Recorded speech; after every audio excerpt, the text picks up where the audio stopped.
Salute a tutti! In questo video proseguiremo l'esame dell'interrogatorio di Giancarlo Lotti dell'11 febbraio 1996. Ma prima di procedere facciamo qualche piccola premessa, affrontando alcuni argomenti che mi preme mettere a posto. Il primo riguarda la segnalazione che mi hanno fatto alcuni utenti, alcuni spettatori, di commenti che si perdono. Ecco, io vorrei precisare che non cancello mai i commenti, se non in casi molto rari. Succede quando ci sono dei commenti offensivi nei confronti di terzi, dei commenti che magari c'è una polemica in corso tra due ascoltatori che voglio smorzare perché non vale la pena, allora posso togliere, diciamo, l'ultimo commento, casi proprio di questo genere. E sono molto rari. Invece sono piuttosto frequenti su questo canale dei veri e propri ban, cioè io diciamo che rendo inaccessibile il canale completamente a uno spettatore. Questo è un caso che si verifica abbastanza spesso perché ci sono degli spettatori che intervengono unicamente per far polemica o intervengono in modo maleducato, si capisce che non sono interessati a un dialogo. Ecco, ora questo canale ha come caratteristica sua, e io in questo devo dire che mi sento molto vicino a Aldo Angeli, credo che i nostri nell'ambito mostrologia siano gli unici due canali che adottano questi sistemi, che sono due. Primo, rinuncia a qualsiasi tipo di introito diretto o indiretto anche tramite pubblicità.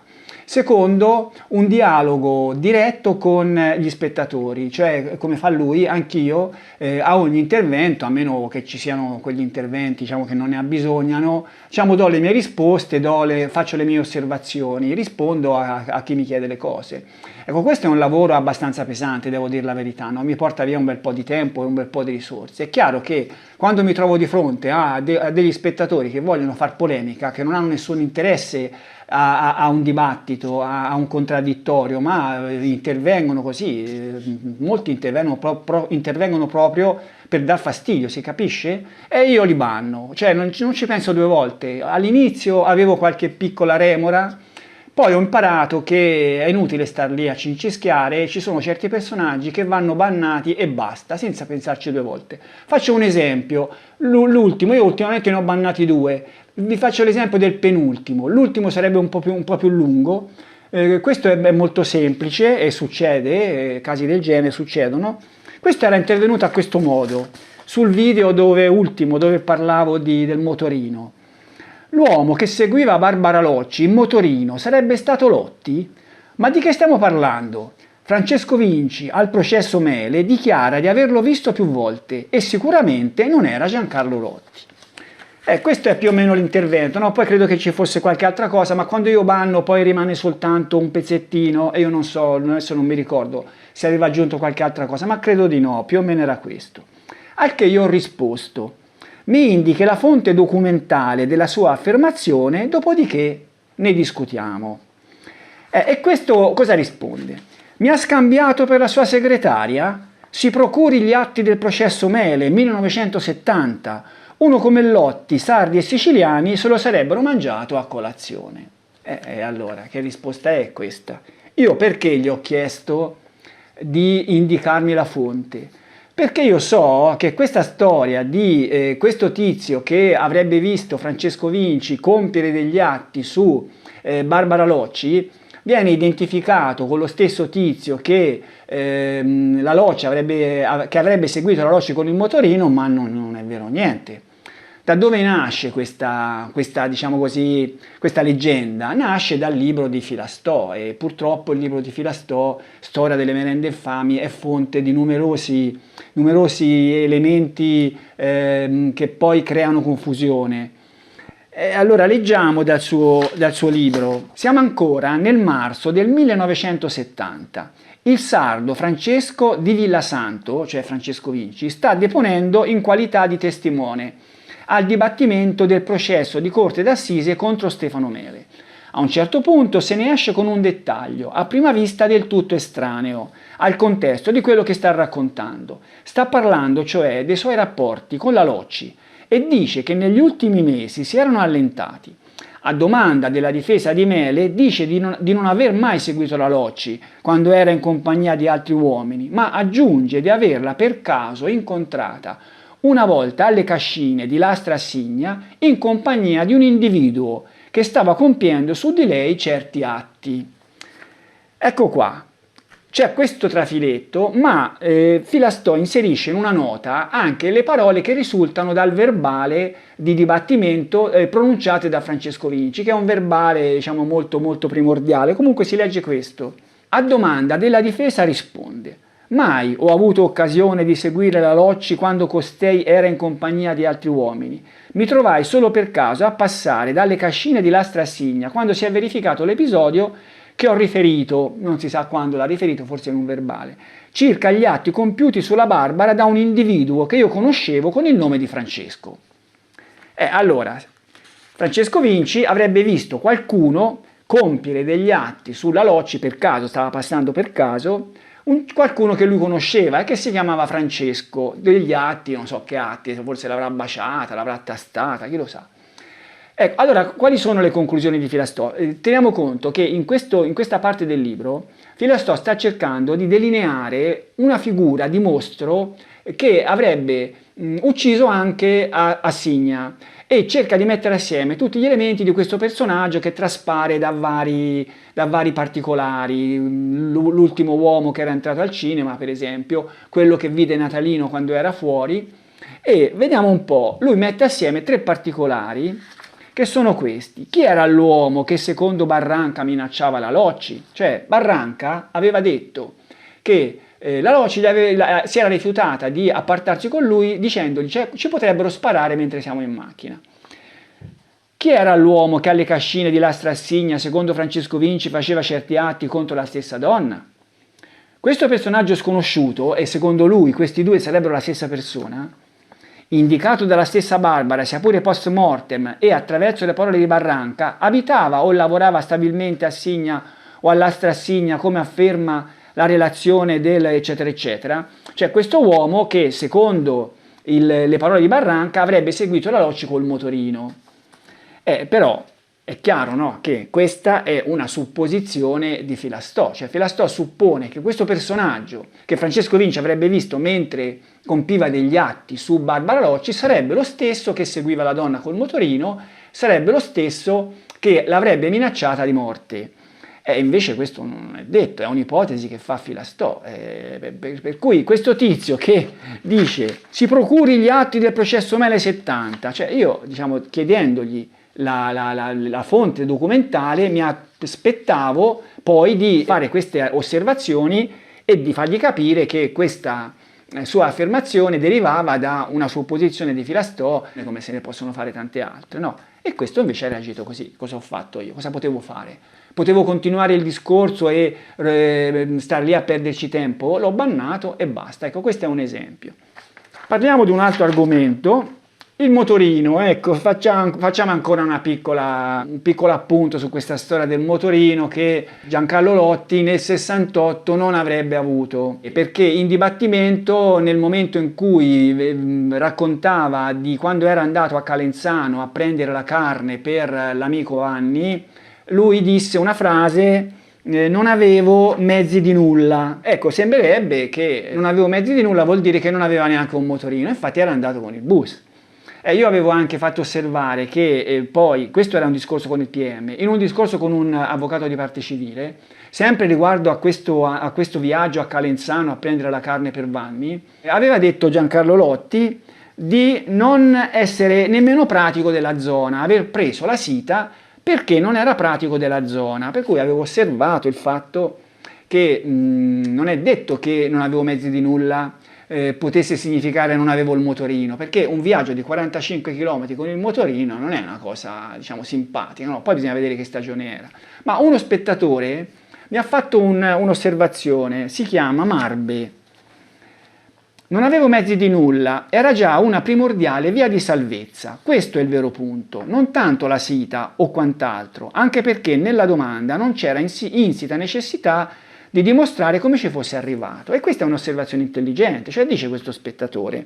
Quando lui dice che non aveva mezzi di nulla, non era necessario che lo dicesse, perché non gli era stato chiesto. Semplicemente lui era andato con la sita e basta. Allora a questo punto perché lo aveva detto così? Io credo di capire da questo accenno che fosse un tentativo di difesa, ma ha ragione, perché il delitto di Calenzano era in bilico nello scenario in cui Lotti era così, faceva il palo ai compagni di merende, perché sappiamo che i delitti per i quali Lotti fu condannato arrivavano andando indietro, fino a quello di Baccaiano, cioè gli ultimi 4. Quello di Calenzano no. Perché questo? Tutto deriva dal fatto che il 18 aprile 1996 era stato interrogato Fernando Pucci. In quel momento a Lotti era stata addebitata soltanto la partecipazione ai delitti di Scopeti e di Vicchio. Poi vedremo, andando avanti, vedremo come ci arriveremo. Anche questo discorso qui di Calenzano lo rifaremo, ma comunque è bene adesso puntualizzare questa storia per il motorino. Mentre il delitto di Calenzano era in forza, infatti aveva detto in questo verbale Pucci: era il Lotti che tanto tempo prima dell'omicidio di Vicchio me lo diceva, ma non mi diceva mai i nomi di quelli che avevano ammazzato, diceva però sempre che era stato presente anche lui. E qui aveva detto che era stato presente anche al delitto di Baccaiano, Giogoli, Vicchio, Scopeti. Una volta mi disse: hanno morto anche quelli a Calenzano. Di questo non mi disse se c'era anche lui. Cioè sostanzialmente Pucci disse ai magistrati che Lotti gli aveva confidato che a Calenzano erano stati Vanni e Pacciani a uccidere, ma non gli disse se lui c'era, non glielo disse. A questo punto gli inquirenti andarono da Lotti a contestargli quello che quel 18 aprile aveva detto Pucci. Aveva detto tante cose, aveva detto che Lotti aveva partecipato anche ai delitti di Baccaiano e di Giogoli. Lotti fece una grandissima resistenza, alla fine poi ammise di aver partecipato anche a quei 2 delitti lì. E di Calenzano? Anche su Calenzano fece resistenza, e se noi leggiamo il verbale troviamo: dell'omicidio di Calenzano non so niente. Poi dopo un po', circa l'omicidio del 1981 a Calenzano, io dico che non c'ero e che né Vanni né Pacciani me ne hanno parlato. Il primo omicidio al quale ho assistito è quello di Baccaiano. Poi alla fine, circa l'omicidio di Calenzano me lo hanno detto loro, Pacciani e Vanni, di averlo commesso. Io non ero presente. Ecco qua. Abbiamo il classico caso in cui, dopo, quando proprio non ne può fare a meno, Lotti ammette, ma ammette il minimo. Pucci aveva detto che lui non gli aveva detto se c'era, e cosa dice Lotti? Che c'era? No, dice che non c'era. Sì, è vero. Gliel'aveva detto a Pucci che Vanni e Pacciani avevano ucciso anche a Calenzano, ma non avendogli detto se lui c'era o non c'era, lui disse che non c'era e che gliel'avevano detto loro. Questo fa capire questo discorso, no, della strategia difensiva di Lotti, pur ingenua, però insomma non era così cretino come tanti lo vorrebbero far passare, no? E allora qual è il discorso? Il discorso è questo, che era tutto nell'interesse di Lotti di stare lontano il più possibile dal delitto di Calenzano, perché era un delitto per il quale lui si era dichiarato estraneo. Per cui anche questa storia di essere andato a Calenzano insomma, fa osservare questo spettatore che era un modo per dire: io a Calenzano non sapevo nemmeno come fare ad arrivarci, come faccio ad avere, visto che lui andava con la macchina, no? Come faccio ad aver partecipato a quel delitto? Cioè, io penso che si potrebbe anche interpretare così. Veniamo a un terzo elemento che vorrei discutere prima di partire con l'esame dell'interrogatorio di Lotti, che riguarda, me l'hanno detto loro, quella cosa che c'è, diciamo, quella specie di diatriba che ho con Omar Qatar, no? Secondo il quale quel me l'hanno detto loro che Lotti pronunciò in una telefonata con la Ghiribelli porta a pensare che Lotti fosse stato istruito. Ricordo che quella telefonata era del 25 gennaio e io ho fatto presente che quel 25 gennaio Lotti non era stato ancora sentito dagli inquirenti dopo l'interrogatorio con Giuttari, per cui quando lo avrebbero istruito? Lo avrebbe istruito Giuttari? Nell'interrogatorio con Giuttari non si parlò della sua macchina rossa, perché l'istruzione riguarderebbe la fermata a Scopeti con la macchina rossa. Non si parlò di quella macchina rossa, Giuttari neanche, si capisce dal verbale, neanche lo sospettava a Lotti. Però Omar Quatari interviene e dice questo. Io non è che lo dico per andare contro a lui, io lo dico per puntualizzare, perché è bene che le cose siano chiare qui. Cioè qui io sto tentando di dimostrare che questi elementi che coinvolgono Lotti sono schiaccianti, attenzione, e che sto cercando di far tramutare quello scetticismo, no, che adesso aleggia sulla figura di Lotti Morso di Firenze, sto cercando di farlo diciamo, tramutare in negazionismo, e io penso di riuscirci, passino passino. Ma sentiamo cosa dice Omar Quatar. Ma sentir dire proprio da te che siccome non c'è a verbale il 15 dicembre non hanno parlato di auto, non ci posso credere. Ma ne hanno parlato, come dimostra l'intercettazione del giorno successivo con la Nicoletti. Io però non ho detto che non hanno parlato di auto, io ho detto che non hanno parlato dell'auto rossa, non di auto. Andiamo avanti. In quali termini gliene parlarono? Non lo so e non lo sai neanche tu. Che poi gli abbiano detto ti hanno visto col 124 celeste a Calenzano o ti hanno visto col 128 rosso a Scopeti, poco cambia. Come poco cambia? Cioè la macchina che è l'oggetto del contender non è il 124 di Calenzano, ma il 128 di Scopeti, perché è lì che sarebbe stato istruito Lotti a dire di essersi fermato a Scopeti e di aver visto Vanni e Pacciani, per cui è quello che conta, non ci conta il 124 di Calenzano, cosa c'entra? Addirittura gli hanno detto che c'era la targa sua, figurati il Lotti come era tranquillo, questo vabbè non era tranquillo. La mancanza di un dato a verbali non dimostra la sua inesistenza, come ci ha più volte insegnato. A ogni modo non ho capito ancora cosa voleva dire, me l'hanno detto loro e non tornino a fare quel lavoro. Va bene, poi darò la mia spiegazione, l'ho già data, ma la ridarò, la ridò adesso, su cosa voleva dire secondo me Lotti con questa frase. Però ritorniamo al discorso di quell'interrogatorio del 15 di dicembre fatto da Giuttari a Lotti. In quell'interrogatorio Lotti sarebbe stato istruito a dire dopo quasi 2 mesi, a febbraio, l'11 febbraio, di essersi fermato a Scopeti? Questo sembrerebbe che volesse intendere Omar Quatar. Ma a parte che, vabbè, diciamo che tutto lascia pensare fuorché Giuttari si fosse messo a fare una cosa del genere, no? Ma anche questa storia dell'auto rossa, l'argomento non fu affrontato. Cioè dice Omar Quatar, ma ne hanno parlato come dimostra l'intercettazione del giorno successivo con la Nicoletti, ma non dell'auto rossa. Hanno parlato dell'auto, ma della 124, infatti. Leggiamo qualche passo di questa intercettazione. Lotti dice quello che gli hanno contestato. Ti hanno visto col 124 celeste a Calenzano a trovare le donne. Io gli dissi che non ci sono stato a trovare una persona, un certo dottore veterinario, ma mica sono stato là, che ci vado a fare io là? Non lo so io, dice la Nicoletti. Se vo più vicino, che devo andare a fare là? Fare che? Ma dove, dice la Nicoletti? A Calenzano, e c'è la targa mia. Ah, quella macchina che avevi sportiva? Quale? Qui la Nicoletti gli dice, ma si sta parlando di quella macchina rossa sportiva, perché la Nicoletti c'ha in mente quella 128, è quella che le hanno fatto vedere quando l'hanno interrogata il 27 novembre. Per cui lei ha in mente quella macchina lì, anche nello scambio con la Ghiribelli più avanti, lei parlerà di quella macchina lì. Cioè, allora, innanzitutto Lotti dice quale, non capisce, no? Quella macchina che avevi sportiva. Poi lei ribadisce, quella macchina che avevi sportiva, quale macchina era? E lui, no, lui, segnalato quella macchina a Calenzano, l'hanno vista, ma se io non ci sono stato a Calenzano, allora l'hai prestata la macchina a qualcuno, io ho prestato la macchina, ma ha prestato la macchina in vita mia. E Lotti ritorna a parlare di questa 124 a Calenzano, cioè ignorando la macchina rossa. Della macchina rossa in quella telefonata si sarebbe parlato più avanti, ma non per iniziativa di Lotti, ma per iniziativa della Nicoletti. Infatti c'è un punto dove si legge, Lotti, ma te l'hanno detto subito di me? Lui gli sta chiedendo dell'interrogatorio che la Nicoletti ha subito il 27 novembre. Eh no, dice lei, se io conoscevo a quelli della fotografia, se io non li conoscevo, se ti conoscevo, la macchina era la tua. Come la mia, dice Lotti.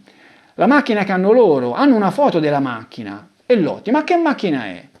È la macchina rossa, quella sportiva che avevi. La macchina rossa, dice Lotti. Sì, dice la Nicoletti. Ah sì, ah io le ho avute, quel coupé, il 128, ti hanno fatto vedere quello, ma quello è da 15 anni e più. Cioè insomma si capisce bene che di questa macchina rossa Giuttari a Lotti non ha assolutamente parlato, mettiamolo bene in chiaro, no? Per cui rimane il problema. Quel 15 di dicembre non ci fu alcun indottrinamento di Lotti da parte di Giuttari, che neanche lo sospettava, che neanche gli chiese della macchina rossa. Lotti l'11 di febbraio, come vedremo, cioè già l'abbiamo visto nel video scorso, ha ammesso di essersi fermato a Scopeti. Ha ammesso perché? Perché qualcuno gli ha detto di ammetterlo? Secondo come si arguirebbe da quella telefonata fatta con la Ghiribelli, me l'hanno detto loro?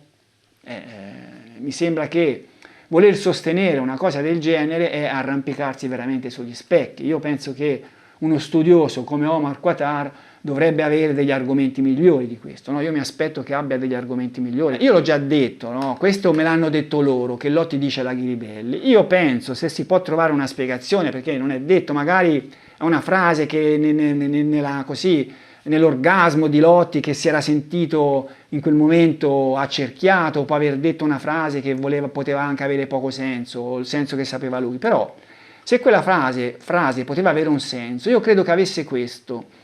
Cioè Lotti si era già predisposto per un'eventuale contestazione di complicità in quel momento dove si parlava di complice a tutta randa, e avesse già pensato di trovare la giustificazione nel fatto che gli era stato chiesto di fermarsi e che lui magari si era trovato lì non sapendo bene quello che sarebbe successo. Questi personaggi che erano lì e che poi lui avrebbe tirato fuori alla bisogna, insomma, non una storia del genere, l'avrebbe tirata fuori. Non la tirò fuori subito, diciamo che riuscì a passare da testimone, non gli contestarono una sua partecipazione, per cui questa storia rimase lì nel sottofondo. Però nel momento in cui gli contestarono una sua partecipazione e lui disse mi hanno detto di andare lì e di fermarmi, eccetera eccetera. Ecco, io penso che con quella frase lui già avesse in mente quello che avrebbe potuto dire alla bisogna. Cioè me l'hanno detto loro di fermarmi, mi hanno dato loro l'appuntamento. Eccolo qua la spiegazione più logica che mi viene in mente. Ultima cosa che dico prima di ripartire con l'esame dell'interrogatorio di Lotti è una pagina che io ho inserito nel mio blog. Su richiesta di alcuni spettatori, in questa pagina ci sono elencati in ordine cronologico, con un piccolo riassunto di quello che è l'evento, tutti gli eventi che riguardano Lotti. Questa pagina verrà aggiornata via via che i video vanno avanti. Ma a questo punto andiamo a riprendere l'esame dell'interrogatorio di Lotti dell'11 febbraio 1996. Ricordo che Giancarlo Lotti era stato preso, era una domenica, era stato preso, portato in procura, davanti a lui c'erano 4 magistrati e 4 poliziotti. Magistrati erano Vigna, che conduceva l'interrogatorio, Flery, Canessa e Crini. I poliziotti erano Michele Giuttari, il suo collaboratore Fausto Vinci, Lampei e Venturini. Ecco, queste 8 persone interrogarono Lotti. Siamo rimasti al momento in cui Lotti, dopo varie resistenze, aveva ammesso la sua sosta lì a Scopeti e aveva ammesso di aver visto 2 uomini che lo avevano minacciato, li avevano minacciati perché lui disse che era insieme a Pucci. Gli avevano detto di andare via e uno di questi aveva una pistola. E a questo punto il problema è, da parte di Vigna, è far dire a Lotti chi erano questi 2 personaggi. Cioè Pucci l'aveva già detto. Pucci l'aveva detto chi erano. Uno era Pacciani e uno era Vanni. Vigna lo voleva far dire a Lotti, ma Lotti no, sembra che non lo volesse dire. Ecco, vediamo qui il pezzettino di verbale. Io leggo invece il resoconto che fa Giuttari, che è più articolato, cala di più nel momento. Chi era la persona con la pistola? Non so chi era, dice subito, e poi aggiunge, non mi viene in mente, che è tutt'altra cosa. Cioè Giuttari nota che non so chi era e non mi viene in mente, sono due affermazioni che dicono cose un pochino diverse. Ci descriva com'era la persona che vi ha minacciato con la pistola, lo invita il procuratore. Non ho visto di notte come era vestito, di notte al buio si vede poco bene, cerca di districarsi, chiaramente in difficoltà. Quella persona con la pistola rassomigliava a qualcuno conosciuto? Insiste Vigna. Di notte come facevo? Dice Lotti. Silenzio, ma dura pochi minuti. Non riesco a dire il nome, non è facile dirlo. China la testa. E insomma, sembra che Lotti non voglia dire chi erano questi due individui. Qui qual è la mia ipotesi? Poi lo vedremo. La mia ipotesi è che i nomi di questi due individui, nell'accordo che lui aveva fatto con Pucci, non fossero ben definiti. Allora, uno era di sicuro Pacciani, su questo non ci piove. Lo dimostra anche il fatto che Pucci, quando uscì dalla questura al suo primo interrogatorio, il 2 gennaio, e fu preso in macchina dal fratello, disse al fratello che di aver sentito una voce e quella voce gli sembrava la voce di Pacciani. Lo disse il fratello in dibattimento. Anche se poi dal verbale questo non risulta, perché nel verbale del 2 gennaio Pacciani non c'è. Ci sono questi due individui sconosciuti, ma lì io penso che fosse stata una questione di strategia investigativa. Se anche Pucci lo disse, Giuttari fece finta di non sentirlo, o se stava per dirlo, Giuttari lo stoppò. In ogni caso nel verbale non c'è. Io penso però, siccome lo disse al fratello, che questo nome di Pacciani, ma è logico, no? Era dentro, cioè c'era l'idea di dire che avevano visto qualcuno lì, delle persone che presumibilmente erano lì per compiere il delitto, l'avevano fatto, tra queste c'era sicuramente Pacciani, che poi le persone erano due. L'altro chi era? Io credo che loro due non si fossero messi d'accordo su questo nome. Ma a questo punto andiamo avanti. Visto che lui non lo vuole dire, Vigna fa, come ho già detto, un po' come il pescatore che tira e molla, in questo caso molla, cambiando argomento. Dopo quell'episodio, siete andati dai carabinieri per denunciare le minacce? No, una risposta secca. Continuo sempre dal libro di Giuttari.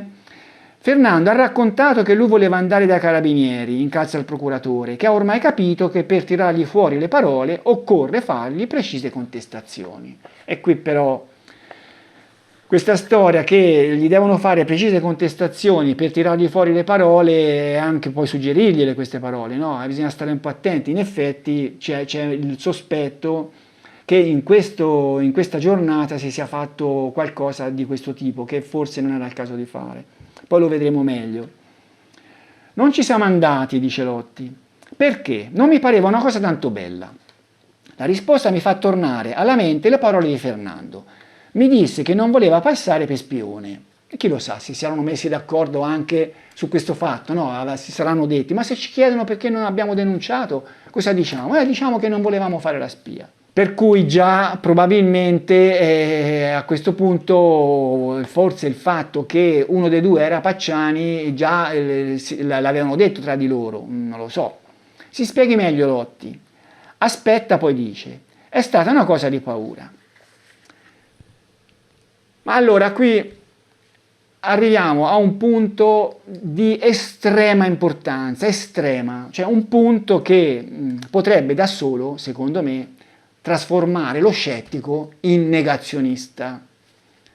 Perché? Adesso vediamo. Leggiamolo dal libro di Giuttari. Giuttari lo riporta, ma lo riporta, diciamo, molto minimo, e si capisce perché. Perché se già la sosta del pomeriggio a Scopeti aveva messo in crisi la procura, che quella sosta poco si armonizzerà, diciamo, con quello che poi Lotti dirà in seguito, questo elemento lo stesso. Leggiamo. Si legge nel libro di Giuttari, dopo che lui ha detto è stata una cosa di paura. Un'altra pausa, più lunga della precedente. Alla fine continua. La sera prima dell'omicidio sono passato agli Scopeti da me. Il giorno del fatto ero con Fernando. E questa è una bella storia. Cioè, Lotti dice che la sera prima dell'omicidio, cioè il sabato, era passato da solo. Ma come? Allora l'accordo con Pacciani che gli aveva detto di trovarsi lì la domenica sera e lui c'era andato da solo il sabato sera. Già c'era la storia della domenica pomeriggio che era stata un po' così arrangiata con il fatto che loro si erano fermati per controllare, per guardare, dopo che magari Pacciani gli aveva già detto che la sera si sarebbe dovuto far trovare lì, no? Ma la sera prima? Andiamo avanti, sempre dal libro di Giuttari. La sera del fatto io ero molto impaurito, vidi quello con la pistola che ci minacciò con la frase che ho già detto. Accanto c'era un altro, ma io non li ho riconosciuti. A questo punto, invece di abbandonare il verbale per leggere il libro di Giuttari, abbandoniamo il libro di Giuttari e leggiamo il verbale, perché nel verbale c'è qualcosa di più. Leggiamo. L'ufficio dà atto che più volte il Lotti si è interrotto e ha pensato a lungo prima di rispondere, facendo delle lunghe pause e mostrando difficoltà nel continuare a rispondere alle domande. Questo corrisponde a un'altra pausa più lunga della precedente di Giuttari. Nel verbale c'è una cosa un pochino più infiocchettata, ma la cosa più importante è questa. Spontaneamente aggiunge. C'è l'avverbio spontaneamente che nel libro di Giuttari non c'è. Spontaneamente aggiunge vuol dire che non gli hanno chiesto niente, ma lui di sua spontanea volontà ha detto questo qua che vi leggo. Anche la sera del sabato ero passato da via degli Scopeti, ma da solo. Allora, qui era passato da via degli Scopeti, si potrebbe anche pensare che fosse passato lungo la strada, ma perché l'aveva detto? Non è che magari aveva cercato di mettere le mani avanti, perché come avevano visto la sua macchina la domenica sera, l'aveva vista la Ghiribelli sotto la piazzola, lui magari quella sera del sabato si era fermato un'altra volta, si era già fermato e aveva paura che qualcuno avesse visto la sua auto anche in quell'occasione? Io penso che lui avesse messo le mani avanti per questo, ma sarà un pochino più chiaro andando avanti. Qui continua, avevo poi sentito parlare di cosa era successo la notte della domenica, il giorno successivo, mentre mi trovavo nel negozio di elementari del Ponte Rotto, che sta a Faltignano. Ricordo che venne un camionista, eccetera, eccetera, che riferiva a queste cose. Continua il verbale. Dopo una breve pausa, ancora spontaneamente, aggiunge: la sera prima dell'omicidio sono passato agli Scopeti da me. Il giorno del fatto ero con il Pucci. Allora, se la frase di prima, anche la sera del sabato ero passato da via degli Scopeti, ma da solo, si poteva anche pensare che era passato con la macchina, però che l'avesse detto passando con la macchina, perché l'aveva detto se era appena passato con la macchina? Qui lui mette in rapporto la sera prima dell'omicidio con il giorno del fatto. Cioè lui dice, la sera prima dell'omicidio sono passato agli Scopeti da me, il giorno del fatto ero con il Pucci, come se in entrambi i casi avesse fatto la stessa cosa, cioè si fosse fermato. Cioè la sera prima si era fermato da solo, il giorno del fatto si era fermato con Pucci. Io credo di capire questo, anche perché che motivo avrebbe avuto Lotti di dire una cosa del genere se fosse solo passato con la macchina? Evidentemente lui temeva che quella sua sosta del sabato sera fosse stata vista da qualcuno e gliela stessero per contestare e lui semplicemente mise le mani avanti. Continua, la sera del fatto io ero molto impaurito, vidi quello con la pistola che ci minacciò, con la frase che ho già detto. Accanto c'era un altro, ma io non li ho riconosciuti. Allora, di questa ammissione di Lotti, che lui il sabato sera era andato lì agli Scopeti da solo, non c'è il minimo approfondimento. Proprio in istruttoria non gli viene chiesto niente, non gli viene chiesto in questo contesto, e questo si può anche capire, perché quello che qui interessava era arrivare il giorno dopo a presentare in tribunale il materiale per poter mettere un piedino lì in quel procedimento. Si doveva anche trovare il materiale per arrestare Mario Vanni e poi per presentare questo materiale lì a Piero Toni, sappiamo poi come andò a finire, no? Per cui non era il momento di approfondire tutto. però sarebbe potuto essere il momento in seguito. Ma di questo sabato sera, che lui disse di essersi fermato a Scopeti, non c'è negli atti il minimo approfondimento. C'è Filastò che in dibattimento fa una domanda. Leggiamo, Filastò: la sera del sabato precedente lei passò da solo dagli Scopeti? Come da solo? No, non credo di essere ripassato.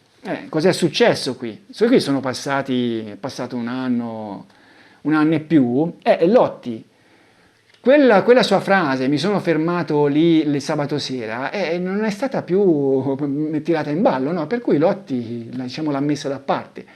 La disse in quel frangente, non gli fecero nessuna contestazione, avrebbe preferito non dirla. Per cui diciamo che andando avanti dentro di sé disse io quella frase non l'ho detta, infatti con Filastò nega di averla detta. Filastò, quindi, quando lei ha detto questo a pagina 5 del verbale dell'11/2/96, non ha detto la verità. Perché? Dice Lotti. No, perché lei l'ha detta questa cosa, che il sabato precedente c'era passato da solo dagli Scopeti. Ma di molte volte passavo di lì, anche per andare giù a Firenze. Insomma, c'era passato o non c'è passato? Può darsi che ci sia passato, non mi ricordo preciso che sia passato. E vide la tenda? No, io se guardo la strada non posso mica guardare la piazzola se c'era la tenda. Quindi lei non si è fermato agli Scopeti? No, non mi sono fermato. È chiaro, no, che a questo punto, dopo un anno e mezzo, non era stata fatta nessuna contestazione a Lotti su quella sosta del sabato sera e lui disse che non si era fermato, che era solo passato. Però la domanda è, perché lì durante l'interrogatorio, se era solo passato di lì per andare a Firenze, una delle tante volte, visto che lui da San Casciano a Firenze passava lì dagli Scopeti, insomma, quando non prendeva la superstrada, ma in quel periodo lì la superstrada era chiusa, mi sembra. Perché venne fuori addirittura 2 volte, lì durante l'interrogatorio, spontaneamente, dicendo sabato sera sono passato dagli Scopeti. Io penso che questa cosa qua nascondeva qualcosa che si sarebbe dovuto approfondire e non fu approfondito. Ma che lui potesse essere passato lì agli Scopeti anche prima di quella domenica, sicuramente il venerdì quando andò a uccidere, secondo me, non so io la macchina dove la mise, ma magari qualche perlustrazione lì l'avrà fatta, no? Il pomeriggio per vedere la tenda, la sera per vedere la situazione e così via. E magari poi era un posto che lui lì agli Scopeti, lui magari andava anche a guardare altre volte. Abbiamo un elemento, una testimonianza un po' particolare. Allora, c'era stato un fotografo, James Taylor, che era passato di lì la notte, la domenica notte dell'omicidio, la notte in cui è stato collocato l'omicidio, era passato assieme alla sua ragazza, Luisa Gracil, un'avvocatessa. E il giorno del ritrovamento dei cadaveri, la sera alle 7:30, aveva rilasciato una dichiarazione ai carabinieri dicendo che passando tra mezzanotte e un quarto e l'una meno un quarto aveva visto parcheggiata lì sotto la piazzola una Fiat 131, mi sembra colore argento, una roba del genere, una Fiat 131. Però c'è un altro elemento, c'è questa storia di questa 131, io non so perché questa 131 era lì, allora teniamo conto del fatto che il delitto era già avvenuto e la macchina di Lotti, non so io fino a che ora è stata lì, sarà magari a mezzanotte Lotti è andato via, poi è passata un'altra macchina, si è fermata anche quest'altra macchina, non so, lì era un posto, insomma, se uno voleva accostare, quello era il posto giusto per accostare, no? Per cui si era fermata anche questa 131, una 131 che credo proprio che con il delitto non c'entrasse assolutamente nulla, anche se poi ha dato adito a illazioni e compagnia bella. Ecco, allora, è importante però che questa Luisa Gracili, che andò in dibattimento, disse delle cose interessanti, le sentiamo. Il PM ricorda di aver riferito ai carabinieri su quella piazzola qualcosa? No, purtroppo no, io ci ho ripensato in questo mese che è trascorso, ma no, veramente non ho ricordo di quella cosa. Adesso vediamo cosa. Posso leggere questo appunto, così lei mi dice cosa ricorda. L'appunto è apparentemente redatto, anzi direi non apparentemente, perché c'è una annotazione dei carabinieri di San Casciano dal maresciallo di allora. Il maresciallo di allora a San Casciano era Vincenzo Lodato, il maresciallo che assieme a Santucci andò lì, quando Santucci andò da lui per dirgli che aveva visto il cadavere del ragazzo, andò lì a transennare la zona e compagnia bella, era Vincenzo Lodato. È a carte 927, ma è un documento datato 10/9/85, cioè il giorno successivo ancora alla scoperta. Cioè in sostanza venne rintracciato questo foglietto datato 10 settembre, cioè il giorno dopo la scoperta dei cadaveri, il martedì, un foglietto redatto dal maresciallo Lodato. E cosa c'era scritto in questo foglietto? Gracili Luisa, nata a, residente a, via, domiciliata in, telefono, quello che è, tutti i dati che ci sono. Il PM chiede, lei si riconosce in queste generalità? E la Gracili, sì, è lei. E nell'appunto viene annotato, vediamo cosa c'era scritto in questo appunto, dice di aver notato, visto spesso nel luglio e ultimamente un'auto Fiat 128 rossa, forse ad agosto, questa era in vacanza, era in ferie. Non ricorda la targa, attenzione, Fiat 128 rossa, e qui siamo alle solite, no? Come nel verbale di Nenci, di Giogoli, quando aveva detto di aver visto una Fiat 128 rossa targata a Firenze vicino al furgone dei ragazzi di Giogoli, dei ragazzi tedeschi. E nel verbale non era specificato se la macchina era berlina o era coupé. E qui la stessa cosa, non è specificato se era berlina o era coupé. Cioè è vero che per 128, se uno dice 128, si intende la berlina, che era molto più diffusa del coupé. Però c'era anche il fatto che era rossa. Ora il rosso, sì, c'erano anche delle berlina rosse, ma generalmente quelle macchine lì erano quel verdino, marroncino, cioè 128 rosse io non è che me ne ricordi tante. Secondo me di 128 berlina rosse ce n'era poche. Però in ogni caso, insomma, c'è questa coincidenza, da una parte a Giogoli c'era una 128 rossa, qui c'è una 128 rossa, in entrambi i casi non è specificato se berlina o coupé, il sospetto che in entrambi i casi potesse essere coupé è legittimo. Ma andiamo avanti. Dice di aver notato un'auto Fiat 128 rossa, non ricorda la targa, con nessuno a bordo. L'appunto è questo. Questo appunto può nascere da dichiarazioni sue fatte da lei a questo comandante, perché così apparentemente sembra, ma indipendentemente da questo, di questa circostanza di una 128 rossa che lei avrebbe visto nel luglio e ultimamente, c'è da presumere, ma questa è una presunzione, ovviamente se scrivono il suo nome in quegli atti lì, in relazione a quell'omicidio e a quel luogo. Le ricorda qualcosa questo fatto? Cioè dice il PM, la data, il posto, la caserma di San Casciano, indicano che quella 128 lei l'aveva vista proprio lì a Scopeti, insomma, cioè anche se non c'è scritto, è presumibile che le cose fossero andate così, che lei avesse fatto un avvistamento di una 128 rossa sotto la piazzola di Scopeti. Ma lei non si ricorda assolutamente. No, non mi ricordo niente, cioè mi ricordo di quel foglietto che lei mi ha fatto vedere e sicuramente sono io la persona lì indicata, perché appunto coincide tutto, però io non, di una 128 rossa, cioè di quello di cui si dice che io ho visto lì nella piazzola degli Scopeti una 128, non le viene in mente? Non mi viene in mente nulla. C'è da dire anche che la donna deve essere stata una della memoria un pochino fragile, perché anche per l'avvistamento che fece il compagno di questa 131, anche su quello i suoi ricordi erano molto sbiaditi. Si vede che, non so io, ci sono persone che hanno una memoria di ferro e altre che non ce l'hanno. Va bene, per cui insomma c'è questo labile indizio che si accompagna a quella dichiarazione di Lotti che il sabato sera sarebbe passato agli Scopeti da solo. Andiamo avanti sul verbale. Vediamo qui il pezzettino, ma leggiamolo sul libro di Giuttari. Dà l'impressione di essere meno teso. Continua a mantenere lo sguardo basso, ma a tratti lo alza per osservare i presenti, ora uno, ora un altro. Nessuno però in maniera fissa.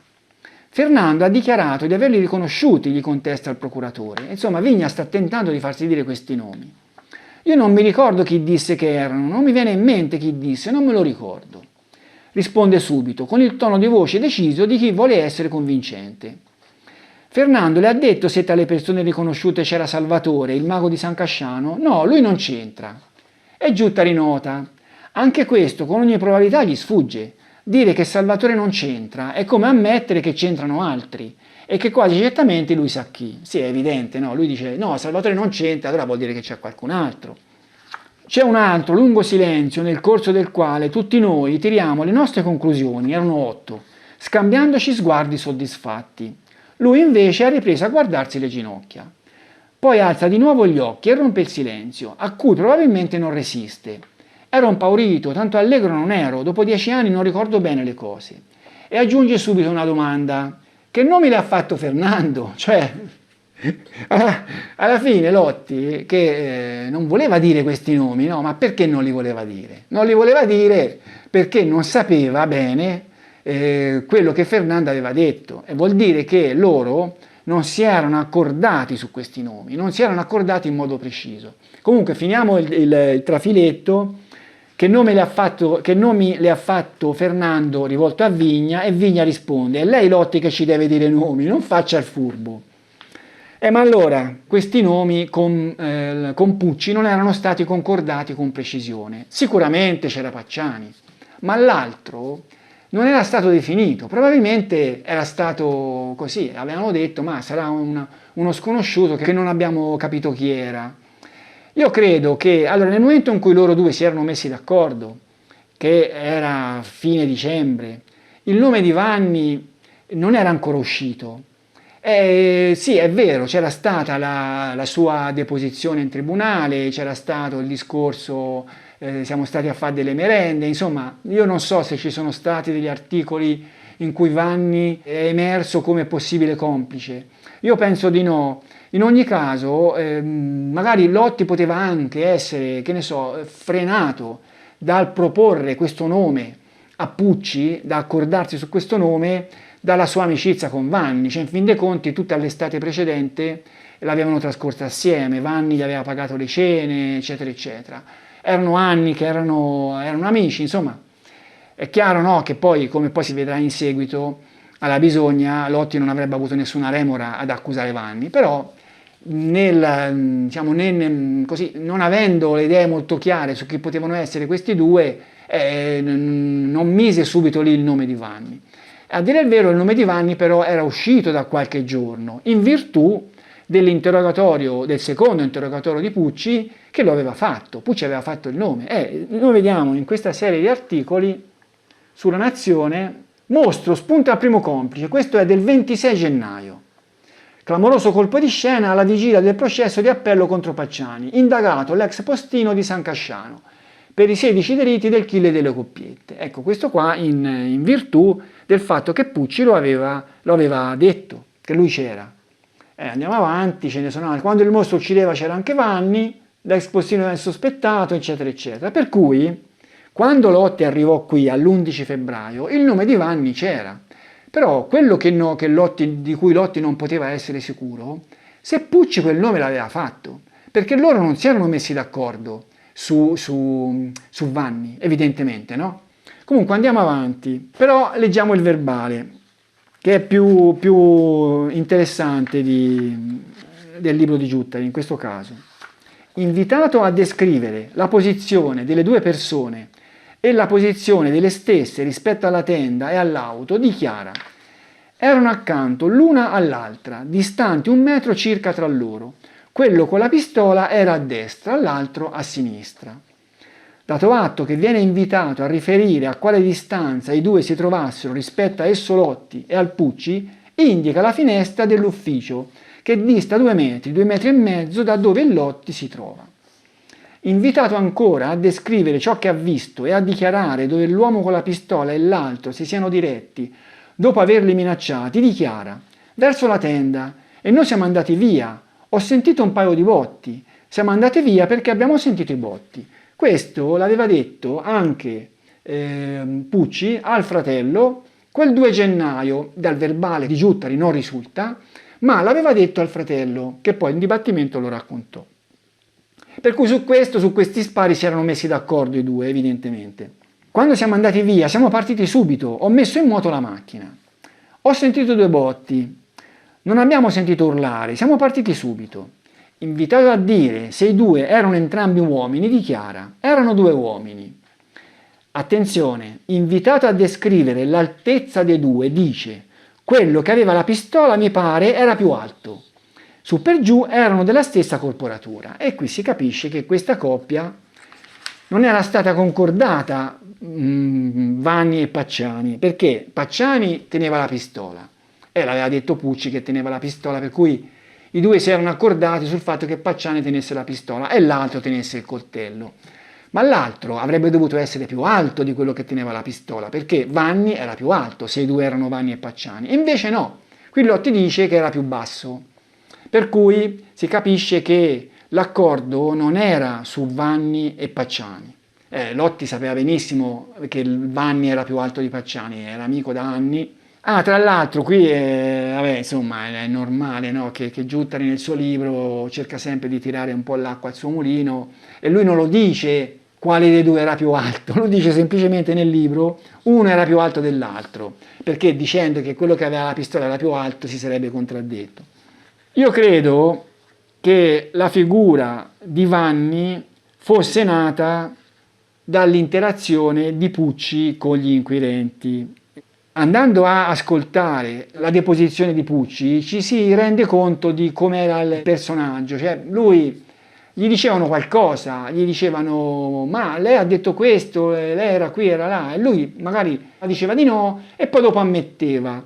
Infatti i suoi verbali io credo che fossero derivati da questo tipo di interazione con gli interlocutori, cioè gli interlocutori gli dicevano qualcosa e magari lui qualcosa ammetteva e questi scrivevano. Infatti in dibattimento sono tanti i momenti in cui lui descrive un po' questa situazione. Io ho raccolto un po' di frasi anche nel mio libro. Scusi, come c'è scritto lì? Dice Pucci, perché non mi ricordo mica che c'è scritto, sa, l'abbia pazienza. Cioè, il PM con il verbale davanti fa le domande a Pucci e Pucci dice, sì, ma lì cosa c'è scritto? Praticamente, cosa avrei detto all'epoca? Ancora. No, l'abbia pazienza un momento. Costì, come c'è scritto sul foglio? Perché io non me ne ricordo mica che c'è scritto costì. Ma che c'è mica scritto costì? No, lo voglio sapere, perché voi scrivete un monte di robe, io non me lo ricordo. E questo fa capire un po' qual era come nacquero questi verbali nell'interazione tra Pucci e gli inquirenti. Cioè non è che gli inquirenti scrissero loro qualcosa che Pucci non aveva detto, ma siccome Pucci da solo non è che raccontasse molte cose, probabilmente loro cercarono di tirargli fuori qualcosa e alla fine venne fuori questo. Leggiamo ancora un pezzo, sempre dal libro di Giuttari, dell'interrogatorio, invitato a chiarire la posizione della tenda e dell'auto rispetto alla posizione in cui si trovavano esso Lotti e il Pucci, dichiara: noi eravamo nello stradello in salita, la tenda era più avanti, nello spiazzo davanti a noi, l'auto bianca era dietro la tenda. Ecco qui. Cioè Lotti qui non commette lo stesso errore di Pucci, di collocare la tenda dietro l'auto. Per Pucci l'auto, c'era prima l'auto dei due francesi e poi la tenda. Nella realtà sappiamo che c'era prima la tenda e poi l'auto. E Lotti li colloca esattamente, cioè mette la macchina dietro la tenda. Ma perché Pucci aveva fatto questo errore? E anche Pucci, io penso che avesse visto la situazione, non l'aveva vista bene come l'aveva vista Lotti, però magari da sotto, magari la sera, io credo che fosse stato portato su e avesse anche visto il taglio, lui aveva visto la situazione. Sì, nel buio magari l'aveva vista male, ma insomma io penso fosse difficile che non avesse capito che la macchina era dietro la tenda. Perché invece risulta nel suo terzo interrogatorio che la macchina dei francesi era davanti alla tenda? Perché lui nel primo interrogatorio aveva dichiarato che da quella macchina erano usciti i due assassini. E questo era successo, no? Poi nel secondo interrogatorio aveva continuato su questa falsariga, nel terzo interrogatorio gli avranno detto ma lì di macchine ce n'era una, dov'era questa macchina? E lui ammette che di macchine ce n'era solo una, ma dal verbale risulta che quella macchina era sempre davanti alla tenda e non dietro. Io penso che questa storia della macchina davanti alla tenda e così via fosse nata proprio in questo interscambio tra Pucci e gli inquirenti, in cui Pucci diceva delle cose, gli venivano contestate, poi Pucci ammetteva, non ammetteva, alla fine quello che venne scritto era diciamo così, questo scenario non plausibile. Questo d'altra parte però è anche un indizio del fatto che non ci fu nessuna preparazione preventiva di questi verbali, di questi interrogatori, perché altrimenti queste incongruenze non ci sarebbero. Mi sembra evidente, no? Se avevano preparato Pucci o comunque avevano condotto l'interrogatorio in modo da creare uno scenario plausibile, non avrebbero commesso questo madornale errore di fargli mettere la macchina davanti alla tenda, e non avrebbero nemmeno commesso il madornale errore di far entrare Vanni da quello squarcio che era impossibile che ci passasse. Lì probabilmente gioca anche il fatto che, credo, almeno nel primo interrogatorio, c'era Giuttari che era entrato da poco nella vicenda, aveva fatto un'infornata di informazioni, può darsi anche che lui avesse qualche confusione in testa, può darsi che nell'interazione tra i due qualche notizia fosse passata da una parte all'altra in modo inesatto, è possibile. Andiamo avanti nell'interrogatorio e passiamo al libro di Giuttari. Lotti non vuole dire nomi, allora Vigna tenta un'altra strada, diciamo affronta un argomento collaterale. Il procuratore decide di cambiare argomento. Ha mai visto Vanni in possesso di vibratori?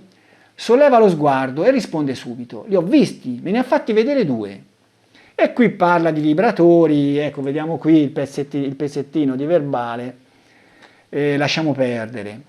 Vigna cambia argomento ancora. Lotti è stato mai a Vicchio? Mai.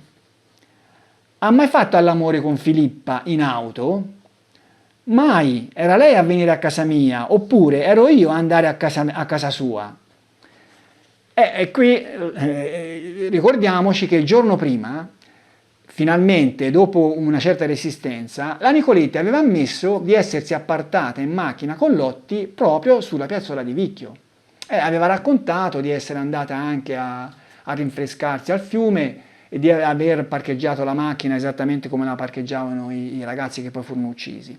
E Lotti qui non ammette questo fatto, anche se poi lo ammetterà. Qui la domanda è: ma tutta questa resistenza di Lotti nell'ammettere le cose faceva parte dell'accordo con gli inquirenti?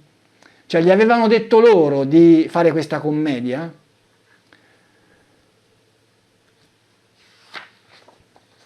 Andiamo avanti, sempre dal libro di Giuttari. Lotti, perché non ci dice i nomi di quelle persone? Forse ha paura? Sono bloccato, non riesco a dirlo, ho paura, da quel posto non ci sono mai più ripassato.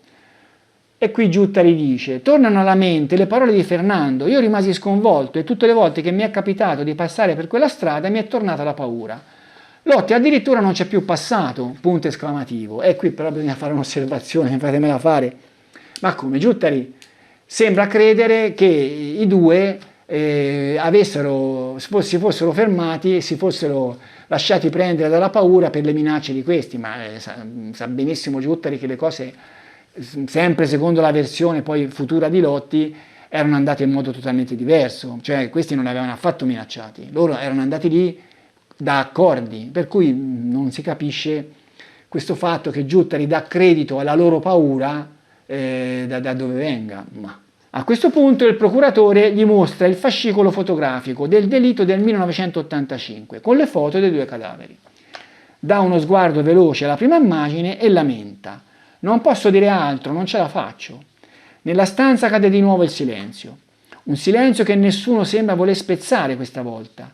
Vigna decide di chiudere l'interrogatorio. Sono le 5 di pomeriggio. Ma la giornata non è finita. I magistrati intendono procedere a un confronto tra Lotti e Fernando, che viene fissato per le 6:30. Nell'attesa Lotti viene fatto accomodare in una stanza dove mangia un panino controllato a vista da un poliziotto per evitare che compia qualche gesto inconsulto, ma anche per impedirgli di andarsene e non tornare all'ora stabilita o di fare qualche telefonata, magari a Fernando, per sapere cosa avesse raccontato ai giudici. È una misura di garanzia per tutti e soprattutto per l'inchiesta. E allora qui Lotti viene fatto accomodare in una stanza, guardato da un poliziotto, e si mangia il suo panino in attesa di un confronto con Pucci. Affronteremo questo confronto con Pucci nel prossimo video, ma intanto diciamo qualcosa. Ma era così necessario ai fini della ricerca della verità un confronto immediato? Io penso di no.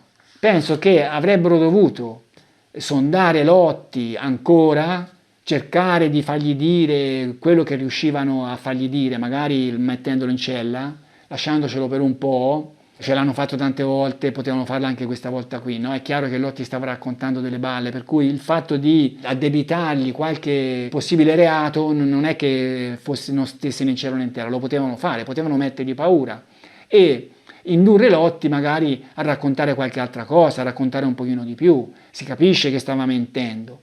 E invece no, organizzano subito questo incontro con Pucci, perché? Perché il problema era di arrivare ad avere il materiale da presentare al GIP per l'arresto di Mario Vanni e al giudice per mettere uno zampino in quel processo, anche se poi il processo si sapeva che sarebbe finito, anzi era opportuno che finisse nel modo in cui poi è finito. Questa urgenza non giocò a favore della ricerca della verità. Cioè lì si misero delle basi che erano basi assolutamente sbagliate e su quelle basi si costruì un'inchiesta che era assolutamente sbagliata. Questo è il mio modesto parere. Comunque siamo arrivati in fondo al video, io qui faccio due domande. La prima domanda è questa. Se Lotti era stato preparato, c'era stato un accordo con la polizia, era stato intimidito, mettiamola come si vuole, perché tutta questa resistenza a raccontare le cose? Si capisce che qui Lotti, prima di dire una cosa, insomma, questi nomi dei personaggi che aveva visto sulla piazzola non li ha ancora fatti a questo punto, no? Poi vedremo il modo in cui verranno fuori questi nomi. E allora? Non c'era stato un accordo, non era stato preparato Lotti. Cioè qui gli scettici, che a questo punto secondo me rischiano di diventare dei negazionisti, hanno gioco facile nel dire che quando Lotti era al servizio di protezione, a quel punto era nelle mani della polizia, gli potevano far dire quello che volevano. Cioè gli potevano dire: guarda Lotti, che se non dici questo, tutta questa pacchia che tu stai vivendo, stipendio, mangiare, bere e compagnia bella, finisce e va in carcere. Questo potrebbe anche essere, no? Cioè a quel punto lì Lotti era ricattabile, ma qui Lotti non sa niente del servizio di protezione, non si può pensare che gli avessero detto: sai, se dici le cose giuste ti portiamo al servizio di protezione. Lo dimostra il suo atteggiamento, perché lui non sta dicendo le cose che i suoi interlocutori vorrebbero che dicesse. Cioè lui sta facendo una strenua resistenza. E perché? Seconda domanda: perché quell'uscita che il sabato sera era passato agli scopetti da solo? Che motivo c'era? Cioè se era passato lì con la macchina, perché l'avrebbe detto? Cioè avrebbe messo, diciamo, sul tavolo qualcosa che poteva anche andare a suo danno? Cioè lui semplicemente, se era passato, cioè diciamo che non avrebbe dovuto temere nessuna contestazione, perché era normale per lui passare da quella strada, era lì vicino a casa sua, cioè vicino a San Casciano, non c'era nessun problema. Se lui disse questo, evidentemente è perché lì si era fermato e aveva paura di essere stato visto. A me sembra questa la spiegazione. Sentiamo se gli scettici che rischiano di diventare negazionisti trovano una spiegazione differente. Vi saluto.